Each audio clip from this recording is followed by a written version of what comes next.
इस नक्शे को थोड़ा गौर से देखिए।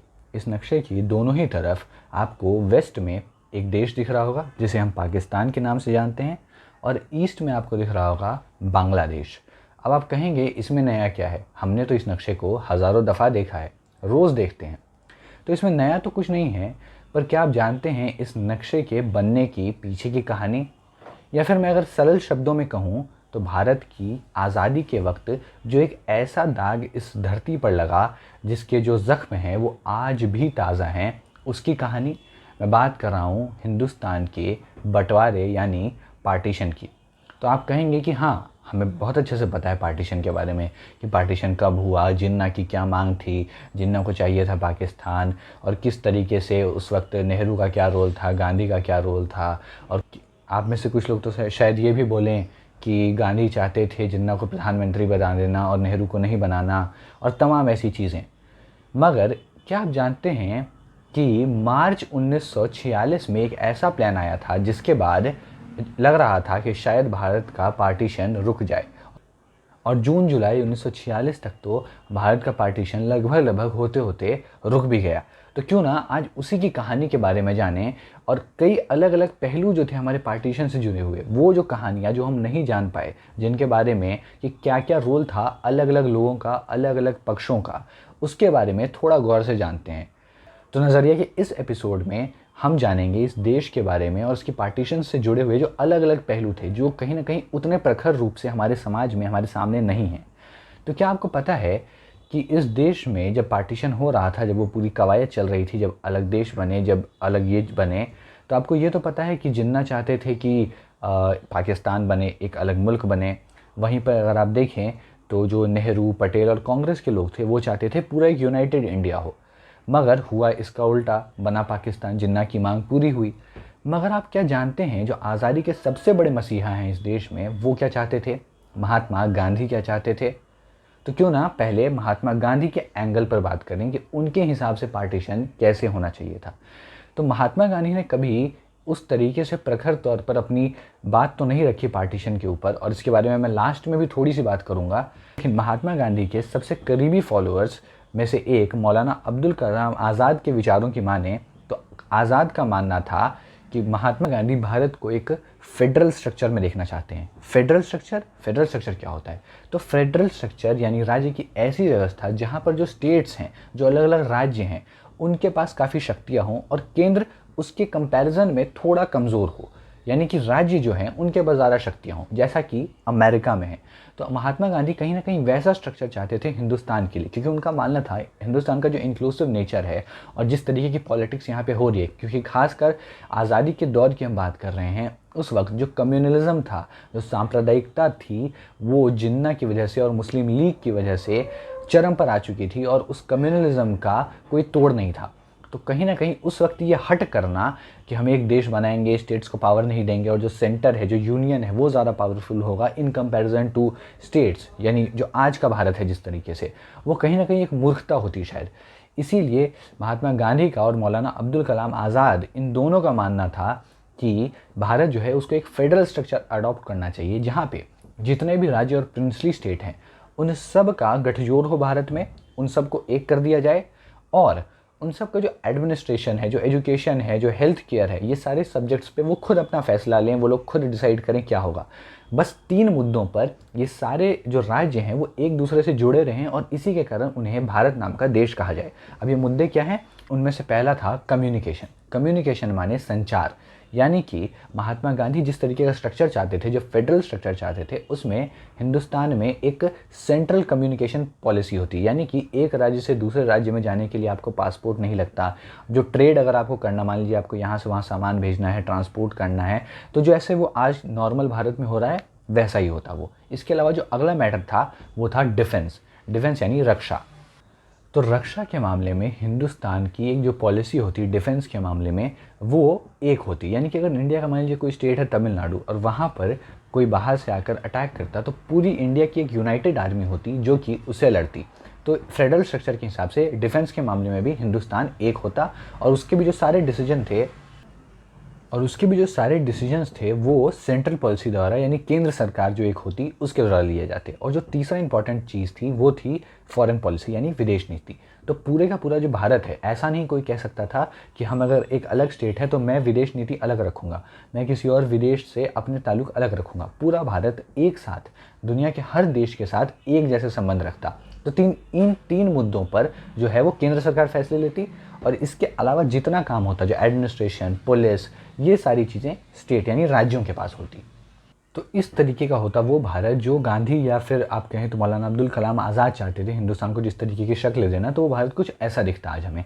लेकिन अब मौलाना आज़ाद कौन थे? तो मौलाना अब्दुल कलाम आज़ाद के बारे में आज की तारीख में बहुत लोग नहीं जानते थे। तो नेहरू से पहले यानी 1946 से पहले कांग्रेस के अध्यक्ष जो थे वो मौलाना आज़ाद ही थे, और तो उन्हें फ्रंटियर गांधी भी कहा जाता था। क्यों कहा जाता था? तो उससे जुड़ी हुई भी है वो कहानी बताता हूँ। 1946 में प्रोविंशियल इलेक्शंस जब हुए थे और सेंट्रल असेंबली के इलेक्शंस हुए थे, तो पूरे भारत में 90% मुसलमानों ने मुस्लिम लीग को वोट दिया था। लेकिन इसके बावजूद जो नॉर्थ ईस्ट प्रोविंस था, यानी कि अगर आप पाकिस्तान का मैप देखेंगे तो पंजाब से थोड़ा नीचे जो सिंध का इलाका है और जो राजस्थान से सटा हुआ इलाका है, जो नॉर्थ ईस्ट प्रोविंस है, वहाँ पर जो नॉर्थ वेस्ट फ्रंटियर है पाकिस्तान का पूरा, वो जो स्टेट था, वहाँ पर मुस्लिम लीग बावजूद जिन्ना के इन्फ्लुएंस के हारी थी बुरी तरह से। और ये सब सिर्फ हुआ था मौलाना अब्दुल कलाम आज़ाद की वजह से, क्योंकि उनकी पॉपुलैरिटी इतनी ज़्यादा थी और कहीं ना कहीं वो एक बहुत ही सेकुलर नेता थे। लेकिन अब ये जो एंगल था ऐसा तो हो नहीं सका, क्योंकि ये ना जिन्ना को कबूल था ना ही कांग्रेस पार्टी को कि सेंटर कमज़ोर हो, स्टेट मजबूत हो। इस तरीके से उन दोनों पक्षों में से किसी को ये कबूल नहीं था। फिर क्या होता है? फिर होती है घटना। साल 1946 के मार्च महीने में इंग्लैंड से आता है क्रिप्स मिशन, यानी क्रिप्स का जो कैबिनेट मिशन है वो आता, जिसकी अध्यक्षता क्रिप्स नाम के एक अंग्रेज़ी अधिकारी कर रहे थे। तो उस क्रिप्स मिशन में 3 लोग आते हैं और वो लोग डिसाइड करते हैं कि किस तरीके से भारत में सत्ता का हस्तांतरण होगा। तो मिलके जिन्ना के साथ मीटिंग्स करते हैं, गांधी के साथ मीटिंग्स करते हैं, और तो और नेहरू के साथ मीटिंग्स करते हैं, यानी कांग्रेस के साथ मीटिंग करते हैं। उसके बाद वो लोग एक कॉमन मिनिमम प्रोग्राम बनाते हैं, और आपको शायद जानकर आश्चर्य हो, उस कॉमन मिनिमम प्रोग्राम के ऊपर मोहम्मद अली जिन्ना ने सहमति बना ली थी। यानी मोहम्मद अली जिन्ना जो पाकिस्तान कर रहे थे पिछले 10-15 साल से, वो मान गए थे उस कॉमन मिनिमम प्रोग्राम के लिए। तो वो कॉमन मिनिमम प्रोग्राम जो था वो कुछ इस तरीके से था कि एक सेंट्रल गवर्नमेंट बनेगी, और उस सेंट्रल गवर्नमेंट में हिंदू पक्ष और मुस्लिम पक्ष जो है, दोनों के इक्वल नंबर ऑफ मिनिस्टर्स बैठेंगे। यानी कैबिनेट मिनिस्टर्स जो देश में होंगे, आधे हिंदू होंगे, आधे मुस्लिम होंगे। उसके अलावा जो देश होगा उसमें अलग अलग लेवल पे गवर्नमेंट होगी। ठीक है, तो देश को मूलतः 3 हिस्सों में बांट दिया गया था।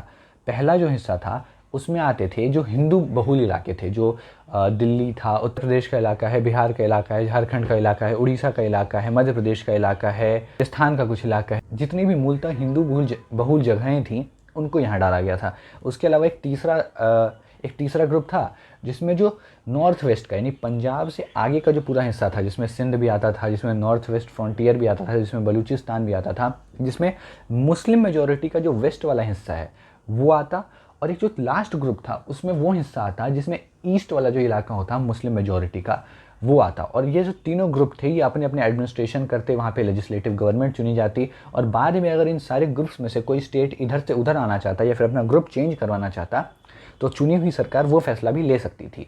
और इस मांग के बाद मोहम्मद अली जिन्ना पाकिस्तान की मांग को छोड़ने को तैयार हो गए थे, और उन्होंने कहा था कि ठीक है मैं इस प्लान पे साइन करूंगा, और वो मान गए थे। यानी मुस्लिम लीग इस प्लान के लिए मान गई थी। फिर क्या हुआ? उसके कुछ दिनों बाद जब मुस्लिम लीग मान गई, कांग्रेस पार्टी भी मान गई, लेकिन उन्होंने एक इसकी गलत इंटरप्रिटेशन ले ली, या फिर उन्होंने इसको गलत तरीके से तो नहीं लेकिन अलग तरीके से इंटरप्रेट किया। कांग्रेस पार्टी ने कहा कि ठीक है हम अभी तो ये प्लान एक्सेप्ट कर रहे हैं, लेकिन भविष्य में जाकर जब हमारी कॉन्स्टिट्यूएंट असेंबली बनेगी, जो हमारी संविधान सभा बनेगी, उस संविधान सभा द्वारा अगर कोई रिकमेंडेशंस पास हुए, क्योंकि संविधान सभा जो है वो एक पूरी तरह से संप्रभुता वाली बॉडी होगी, उसके ऊपर किसी का कमांड तो होगा नहीं, तो अगर वो इसमें कुछ, इस प्रपोजल में कुछ रिकमेंडेशंस करती है, जो ये व्यवस्था है इसमें कुछ रिकमेंडेशंस करती है, तो हम उन पर भी ध्यान देंगे, उनके रिकमेंडेशंस को भी मानेंगे। यहीं पे आया एक पेज, क्योंकि मोहम्मद अली जिन्ना अच्छी तरह से जानते थे कि संविधान सभा बनेगी देश की आबादी के हिसाब से, और देश की आबादी है मूलतः हिंदू बहुल। तो संविधान सभा में जो सदस्य होंगे उसमें तकरीबन 230 से 40 सदस्य 230 से 40 सदस्य हिंदू होंगे और 70 से 80 सदस्य मात्र मुसलमान। तो कहीं ना कहीं मोहम्मद अली जिन्ना बहुत ज़्यादा इनसिक्योर हो गए। उनको लगा कि नहीं, ऐसा नहीं है। और कहीं ना कहीं इसने कांग्रेस का ये जो इंटरप्रिटेशन था, या फिर कहें तो आप कांग्रेस और नेहरू दोनों का ये जो इंटरप्रिटेशन था, इसने मोहम्मद अली जिन्ना को एक मौका दे दिया पाकिस्तान की मांग को फिर से तेज़ी से बढ़ाने के लिए। और इसके बाद लगातार जिन्ना और कांग्रेस की असहमतियां बढ़ती गईं, हर मुद्दे पर उनका टकरार बढ़ता गया। और एक वक्त तो ऐसा आ गया जब कांग्रेस ने ये तक कह दिया था वायसरॉय से कि आप जो है वो मुस्लिम लीग के जितने भी मिनिस्टर्स हैं उनको पद से बर्खास्त कर दीजिए। उस वक्त मौलाना अब्दुल कलाम आज़ाद ने नेहरू और कांग्रेस की आलोचना करते हुए ये कहा था कि नेहरू ने जिन्ना को उस ताले की चाबी दे दी है जो कभी खोला नहीं जा सकता था। मगर क्या सचमुच में नेहरू और कांग्रेस ही गलत थे? क्या जिन्ना की कोई गलती नहीं थी? क्या उनको इनसिक्योर ज़बरदस्ती फील करवाया गया? ऐसा नहीं है। उस वक्त जब नेहरू ने ये फैसला लिया था, नेहरू ने कहा था कि हम इस तरीके से इंटरप्रेट करेंगे, तो उन्होंने ये भी कहा था कि जो संविधान सभा चाहे कोई भी प्रपोजल ले, चाहे देश के प्रति कोई भी डिसीजन हो, उसमें सेंट्रल असेंबली जो है, अब देखिए फैसले कौन लेगी? संविधान सभा। उसको पास कौन करेगी? Central assembly. तो सेंट्रल असेंबली में थी 102 सीटें, जिसमें से 57 सीट्स पे कांग्रेस के उम्मीदवार जीते हुए थे और 30 सीटों पे मुस्लिम लीग के उम्मीदवार जीते हुए थे। तो नेहरू और कांग्रेस ने यह भी कहा था कि हम कोई भी प्रपोजल तब तक पास नहीं करेंगे जब तक जो मुस्लिम लीग के 30 रिप्रेजेंटेटिव हैं उनमें हमारे पास मेजॉरिटी नहीं होगी। यानी कि ऐसा नहीं है कि 102 रिप्रेजेंटेटिव्स टोटल हैं और 57 हमारे पास है तो हमारे पास तो मेजॉरिटी है, तो हम कोई भी फैसला ऐसे ही ले लेंगे। हम कोई भी फैसला तब तक नहीं लेंगे जब तक जो 30 रिप्रेजेंटेटिव्स हैं मुस्लिम लीग के, उनमें से कम 16 भी उस पक्ष में अपना फैसला ना लें। तो कहीं ना कहीं मुस्लिम लीग को सिक्योर करवाने की कोशिश की गई थी, मगर कहीं ना कहीं मोहम्मद अली जिन्ना के मन में पाकिस्तान की जो बात थी वो घर कर चुकी थी। और उसके बाद आती है तारीख 16 अगस्त 1946 की, जब ये जो टकरार था इन दोनों शक्तियों में, इन दोनों लीडर्स में, कांग्रेस और मुस्लिम लीग में, ये अपने पीक पे पहुंचता है और मोहम्मद अली जिन्ना डायरेक्ट एक्शन की घोषणा करते हैं। और डायरेक्ट एक्शन की उस घोषणा के बाद क्या होता है? उस घोषणा के बाद जो हिंदुस्तान के अलग अलग प्रांत हैं, जो मुस्लिम बहुत प्रांत हैं खास करके, वहाँ पर जो मुस्लिम लीग के जो कार्यकर्ता हैं वो हथियारों के साथ, उनको नेशनल गार्ड बोला जाता था मुस्लिम लीग का, वो हथियारों के साथ आते हैं और हिंदू मेजॉरिटी लोगों के ऊपर हमला करते हैं। और उसके बाद उसका रिटेलिएशन भी होता है, जिसके कारण जो कलकत्ता है उसमें खतरनाक हिंसा होती है और एक दिन में 5000 से ज़्यादा जाने जाती हैं, जिसको ग्रेट किलिंग्स ऑफ कोलकाता भी कहा जाता है। तो आप देखिए किस तरीके से मोहम्मद अली जिन्ना ने डायरेक्ट एक्शन का जो कॉल दिया, उसके बाद पूरे देश में हिंसा की आग भड़क गई। और उसी के बाद वो जो हम बोलते हैं ना कि पार्टीशन में लाखों लाख लोग मरे, उनकी शुरुआत डायरेक्ट एक्शन का ये जो कॉल दिया था मोहम्मद अली जिन्ना ने 16 अगस्त 1946 को, उसके बाद ही शुरू हुआ। मगर क्या सिर्फ ये 3 एंगल थे जो आपको बताना ज़रूरी थी? मगर क्या जब आज़ादी मिल रही थी तो सिर्फ ये 3 ही स्टेक होल्डर्स थे आज़ादी में? एक जिन्ना का पक्ष, एक कांग्रेस का पक्ष, एक गांधी और आज़ाद का पक्ष? नहीं, ऐसा नहीं था। एक सबसे इम्पॉर्टेंट पक्ष अभी भी बाकी है और वो पक्ष था उन लोगों का जो पिछले 200 साल से हिंदुस्तान पर राज कर रहे थे, यानी अंग्रेज़ों का पक्ष। उनका क्या सोचना था आज़ादी के बारे में? वो किस तरीके से सत्ता का हस्तांतरण करना चाहते हैं? तो मैं आपको बता दूं, अंग्रेज़ अगर साल 1945 में जो चुनाव हुए थे ब्रिटेन में, उसमें लेबर पार्टी की जगह कंजर्वेटिव पार्टी जीत गई होती, यानी विंस्टन चर्चिल जो थे उनकी पार्टी अगर जीत गई होती साल 1945 के चुनावों में जो इंग्लैंड में हुए थे, तो कहीं ना कहीं भारत को 1947 में आज़ादी नहीं मिलती। हमें आज़ादी फिर भी मिलती, मगर वो शायद 50 के दशक के शुरुआती सालों में होता। लेकिन क्योंकि लेबर पार्टी इलेक्शन जीत गई थी तो हमें तेज़ी से आज़ादी की ओर काम बढ़ना शुरू हो गया। लेकिन मैं आपको बता दूं कि जो ओरिजिनल प्लान था अंग्रेज़ों का, वो इस देश को छोड़ के जाने का था जनवरी 1948 में। लेकिन फिर क्या हुआ, जो अंग्रेज़ 7 महीने पहले ही, यानी कि 15 अगस्त 1947 को ही सत्ता का हस्तांतरण करके चले गए। तो इसके पीछे जो कारण था वो ये था कि जो अंग्रेज़ थी, जो अंग्रेज़ी हुकूमत थी, जो ब्रिटिश गवर्नमेंट थी, वो जो लाखों लाख जाने गई पार्टीशन के दौरान और जो करोड़ों लोगों का विस्थापन हुआ पार्टीशन के कारण, उसका जो ब्लेम है, उसका जो इल्ज़ाम है, वो अपने सर नहीं लेना चाहते थे। इसीलिए बहुत ही हड़बड़ी में उन्होंने सत्ता का हस्तांतरण किया और सत्ता को कहीं ना कहीं उन्होंने वो समय नहीं दिया सत्ता हस्तांतरण में जो उन्हें देना चाहिए था, जिसके कारण एक बहुत ही खतरनाक सिचुएशन बन गई हिंदुस्तान में उनके जाने के बाद। और तो मैं आपको बता दूं, आज़ादी के वक्त जो सबसे दो इम्पॉर्टेंट लोग थे, यानी थे ब्रिटिश गवर्नमेंट यानी ब्रिटिश सरकार के, ब्रिटानिया हुकूमत के हिंदुस्तान में, उनमें से एक थे लॉर्ड माउंटबेटन जो पहली बार हिंदुस्तान आए थे। और आपको पता है लॉर्ड माउंटबेटन जब हिंदुस्तान आए थे तब जाकर 1947 में उन्होंने पहली बार पाकिस्तान शब्द सुना था। सोचिए, ऐसे आदमी को हिंदुस्तान का वॉइसरॉय बनाकर भेजा गया था जिसने पहली बार हिंदुस्तान आकर पाकिस्तान का नाम सुना कि पाकिस्तान की मांग हो रही है। ये वो नेता थे जो शीर्ष पर थे भारतीय एडमिनिस्ट्रेशन के। जो LOC में जो हिंदुस्तान और पाकिस्तान का बंटवारा करने वाला इंसान था, यानी कि हिंदुस्तान में कितना इलाका जाएगा और पाकिस्तान में कितना इलाका जाएगा, वो लाइन जो हम देखते हैं उसको जो बनाने वाला इंसान था जिसका नाम था रेडक्लिफ, वो रेडक्लिफ पहली बार हिंदुस्तान आया था। तो पहली बार हिंदुस्तान आने वाले रेडक्लिफ को ये काम दिया गया कि वो विभाजन की लाइन बनाए। हिंदुस्तान में पहली बार कदम रखने वाले रेडक्लिफ को ये जिम्मेदारी दी गई थी कि वो भारत के विभाजन के लिए जो सीमाएं हैं वो निश्चित करें। और विभाजन को लीड कौन कर रहा था ब्रिटेन की तरफ से? वो लीड कर रहे थे माउंटबेटन, जिन्होंने हिंदुस्तान आकर पहली बार पाकिस्तान शब्द सुना था। तो आप देख सकते हैं किस तरीके से बहुत ज़्यादा इर्रिस्पॉन्सिबल थी जो ब्रिटानिया हुकूमत थी, जो ब्रिटिश गवर्नमेंट थी, वो कितनी ज़्यादा इर्रिस्पॉन्सिबल थी हिंदुस्तान को लेकर। तो ये तो हो गए वो 4 पहलू जिनके बारे में मैं आपको बताना चाहता था। मैं आपको नॉर्मल कहानी भी सुना सकता था, बट ये 4 पहलू मैं आशा करता हूँ कि शायद आपने आज तक नहीं सुने होंगे। इन पहलुओं के बारे में आप थोड़ा कम जानते होंगे। तो इसके अलावा एक और पहलू है जिस पर थोड़ी और बात करनी चाहिए। इन सभी वार्ताओं में आपको कभी भी, इन सभी मीटिंग्स में, और जब भी आप आज़ादी की बात सुनते हैं, जब आज़ादी का जो सत्ता हस्तांतरण वाला फेज़ है उसमें गांधी यानी महात्मा गांधी का नाम बहुत मिसिंग आता है। जितने भी इंपॉर्टेंट डिस्कशंस हो रहे थे वो कांग्रेस और मुस्लिम लीग में हो रहे थे और ब्रिटिश गवर्नमेंट के बीच में हो रहे थे। गांधी बहुत कम मीटिंग्स में इन्वॉल्व रहते थे। ऐसा क्यों है? अलग होता पूरे देश का हाल, पूरे देश का जो स्ट्रक्चर है वो कितना अलग होता अगर हमने मौलाना अब्दुल कलाम आज़ाद और जो गांधी का पक्ष था वो मान लिया होता और इंडिया को एक फेडरल स्टेट में डिक्लेयर कर दिया होता, तो शायद हमारा बंटवारा नहीं हुआ होता। तो उसके बारे में भी जानना बहुत ज़्यादा ज़रूरी है, क्योंकि एक बहुत ही इंपॉर्टेंट एनेक्डोट है जो मैं आपके साथ शेयर करूँगा। एक मीटिंग हुई थी लॉर्ड माउंटबेटन और गांधी के बीच में, जिस मीटिंग में जैसे ही लॉर्ड माउंटबेटन ने पार्टीशन का जिक्र किया, वैसे ही आज की तारीख में बहुत लोग कह देते हैं कि गांधी ही की वजह से ही पाकिस्तान अलग हुआ और तमाम ऐसी चीज़ें। मगर अगर आप देखें तो उस मीटिंग में महात्मा गांधी के सामने जैसे ही लॉर्ड माउंटबेटन ने पार्टीशन को डिस्कस किया, उन्होंने ये पूछा कि आप क्या चाहते हैं, बंटवारा कैसे हो, महात्मा गांधी उस मीटिंग से उठ गए और अंत में वो कहकर चले गए थे जिन्ना को प्रधानमंत्री बना दीजिए भारत का। तो उन्होंने ऐसा क्यों कहा था? उन्होंने ऐसा कहा था ताकि जिन्ना की शायद जो मांग थी कि अगर उनको स्टेट का हेड बनना है तो वो पूरी हो जाए, लेकिन हिंदुस्तान का विभाजन नहीं हुआ। लेकिन आज की तारीख में भी गांधी को ये 4 रुपये की दिहाड़ी लेकर सोशल मीडिया पर गरियाने वाले लोग हैं, वो गरियाते हुए कहते हैं कि गांधी की वजह से हिंदुस्तान के टुकड़े हो गए, गांधी ने हिंदुस्तान के टुकड़े कर दिए। आप याद कीजिए 15 अगस्त को और 14 अगस्त को जब जो कांग्रेस और मुस्लिम लीग के लोग थे वो दिल्ली और इस्लामाबाद में जश्न मना रहे थे आज़ादी का, उस वक्त एक बुढ़ा अकेला अपने कुछ सहायकों के साथ लाठी लेकर पश्चिम बंगाल के नोआखली में दंगे शांत करवा रहा था। वो देश की आज़ादी का जश्न नहीं मना रहा था, वो दिल्ली में नहीं था, वो दंगे पीड़ित इलाकों में लोगों के पत्थर खा रहा था। तो आप देखिए किस तरीके से महात्मा गांधी का रोल था और उनकी बातों को लगातार लीग ने और कांग्रेस पार्टी दोनों ने ही दरकिनार किया।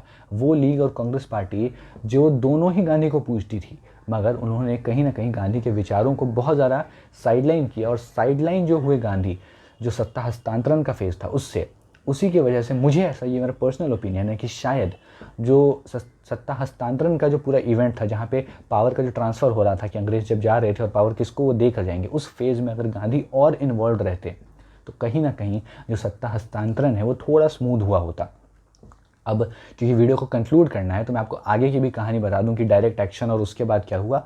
डायरेक्ट एक्शन के बाद जिस तरीके से लगातार हिंसा शुरू हो गई और जिन्ना अड़ गए अपनी मांग पे, अंत में कांग्रेस, सरदार पटेल और नेहरू को भी जिन्ना की मांग माननी पड़ी। और उसके बाद 15 अगस्त 1947 को एक आज़ाद हिंदुस्तान बना और उससे एक दिन पहले यानी 14 अगस्त 1947 को पाकिस्तान बना और वो भी एक आज़ाद मुल्क था। आपको एक और बार बताऊं 14 अगस्त को क्यों आज़ाद हुआ था पाकिस्तान, ये एनेक्डोट भी आपके साथ शेयर कर देता हूँ।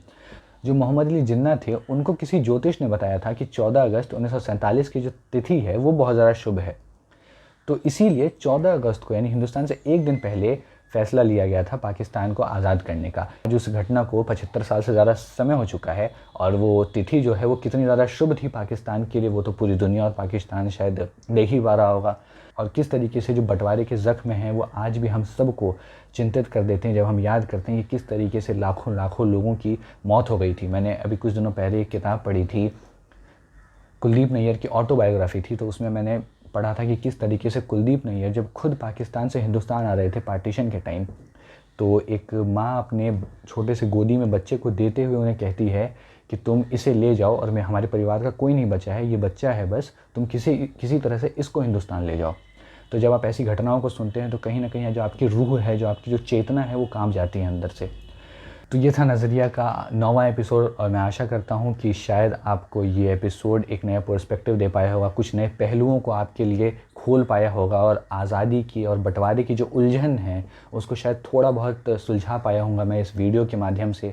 इस वीडियो को देखने के लिए बहुत बहुत शुक्रिया। मैं आगे भी लौटूंगा ऐसे ही वीडियोज़ के साथ।